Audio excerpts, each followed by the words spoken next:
दादा भूसे साहब और लोकल आमदार को असेंबली के अंदर इनसे सवाल करना चाहिए और माफी मंगवाना चाहिए, लेकिन ये काम नहीं करेगी क्योंकि तेरी भी चूक और मेरी भी चूक, ये मिली भगत से सब काम चल रहा है।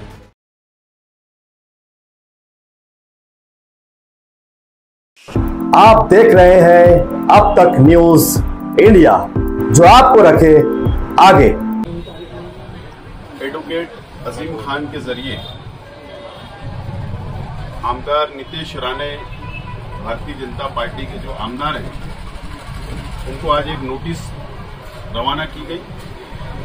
31 जनवरी को नितेश राणे ने मुंबई में प्रेस कॉन्फ्रेंस लेकर मालेगांव शहर को मिनी पाकिस्तान कहा और 319 करोड़ रुपए की जो बिजली चोरी होती है बोले, और ये बिजली जो चुराकर जो पैसा जमा होता है तो मालेगांव शहर वासी आती रही है और इसका पैसा जिहाद में खर्चा करते हैं।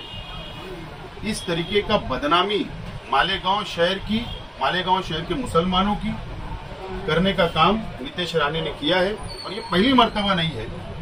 ये इससे पहले भी लॉ जिहाद, लैंड जिहाद और मालेगांव का जमीनी किले के ऊपर भी अतिक्रमण के नाम पर मालेगांव को बदनाम करना और मुसलमानों के खिलाफ में जहर उगलने का काम इससे पहले भी हुआ।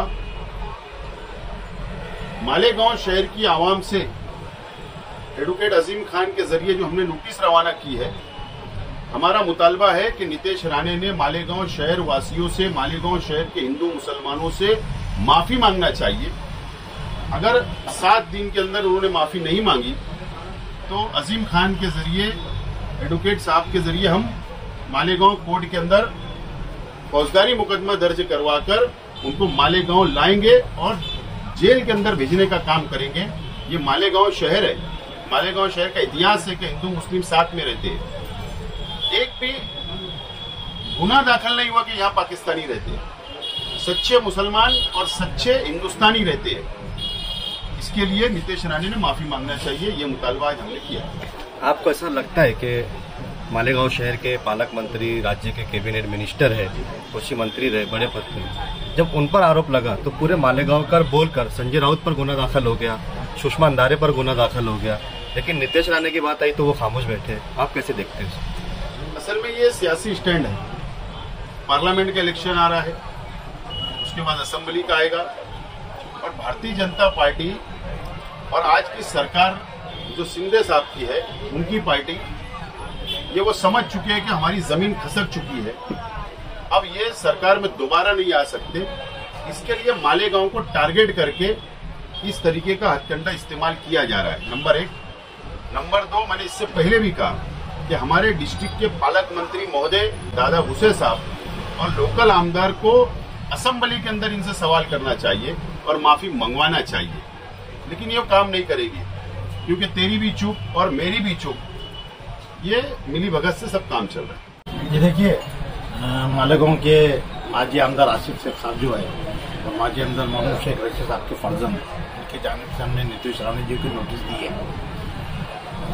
नोटिस देने की वजह ये है कि हाल ही में नितेश राणे का दौरा मालेगांव में हुआ था और उसके बाद में उन्होंने ZTV पे और कॉन्फ्रेंस लेके, वीडियो कॉन्फ्रेंस में सोशल मीडिया पे ऐसा तासुर दिए कि मालेगांव में जो MSCB में चोरी हुई 300 करोड़ की, ये पूरी चोरी जो है ये मालेगांव के मुसलमान लोगों ने की है, जो रहते हैं सट्टे लेने। और ये 300 करोड़ रुपए की जो चोरी हुई है उसका इस्तेमाल वो जिहादी बोल के है और मालेगांव को मिनी पाकिस्तान का, और मालेगांव के लोग जो है ये हिंदुओं को बांटना चाहते हैं।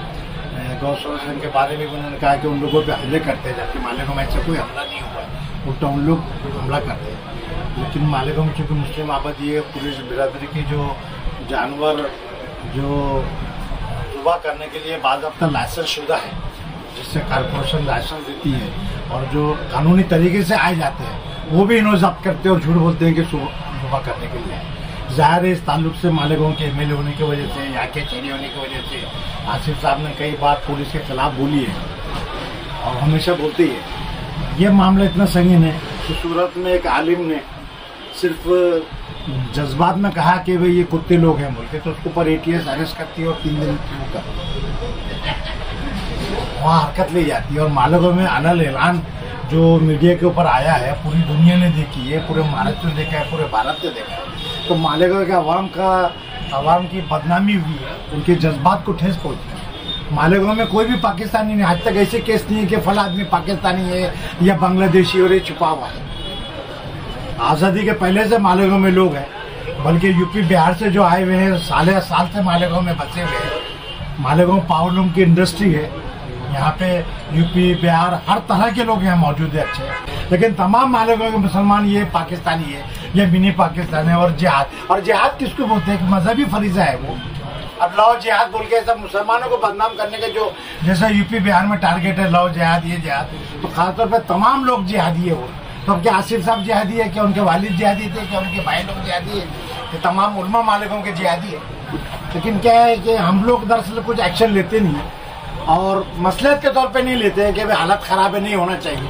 लेकिन उसका ये मतलब नहीं है कि मुस्लिम कौम घबराती है या मुस्लिम लोग नामर्द है, मसलतन हम खामोश रहते हैं, उसका ये मतलब नहीं। इससे पहले भी आसिफ साहब ने शिकायत किए थे, हमेशा से तवेरा रहा हमारे वहाँ के, ये गढ़ के ऊपर जो लोग जाते हैं तो उनको शरबत पानी पिलाया जाता है।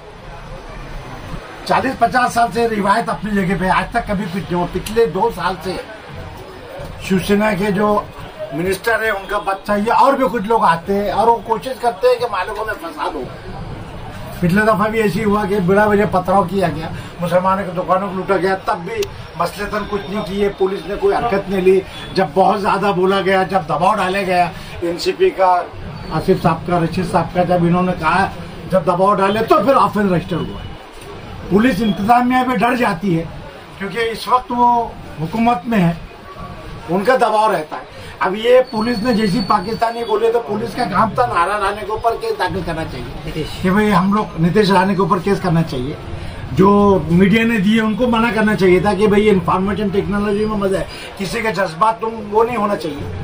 मोदी के खिलाफ कोई चीज आती है, प्राइम मिनिस्टर के खिलाफ, अमित शाह के खिलाफ, तो तुम एडमिन को पकड़ते हैं और तुम उनको ऊपर केस करते हैं। यहाँ पर ये एक मुस्लिम कौम को बोल रहे इसलिए कुछ नहीं, इसलिए हमने शेख आसिफ साहब के तरफ से नोटिस भेजी है और नीतीश राणे जी को कहा है कि भाई मालेगांव के अवाम से सोशल मीडिया पे आप एक कॉन्फ्रेंस ले, माफी मांगे और आइंदा से मालेगांव के अवाम के लिए ना ही पाकिस्तानी बोलेंगे, जैसे नाजेबा करमत नहीं बोलेंगे। अगर इन्होंने 8 दिन के अंदर इसके ऊपर अमल नहीं किया तो इंशाल्लाह हम उनके ऊपर फौजदारी मुकदमा भी और वो भी मुकदमा दाखिल करेंगे और पूरे मालेगांव के जाने इतने करेंगे कि वो महीना 2 महीना हमको यही मुकाब करना पड़ेगा। रोज इंशाल्लाह तारीख रखेंगे और इन्हें बताएंगे कि भी किसी के जज्बात से खेलना नहीं चाहिए।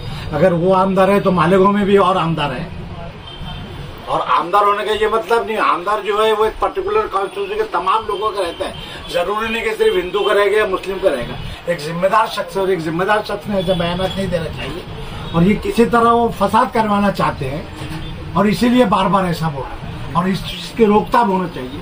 मालेगांव शहर हिंदू मुस्लिम का गहवारा है, हमारे कारोबार जो है पूरे एक दूसरे से मुंसलिक है, मुस्लिम हिंदू एक दूसरे को लाजिम मलजूम है और यहाँ पिछले 15 साल से माशाल्लाह कोई भी छोटा भी वाक्य नहीं हुआ जिसमें कोई मजहबी तनाव आया या हिंदू मुस्लिम में फसाद हुआ है। लेकिन ये तफरका या करोड़ों रुपए का व्यापार हमारे लोग जो है हिंदू भाइयों से करते हैं और एक चिट्ठी के ऊपर काम चलता है।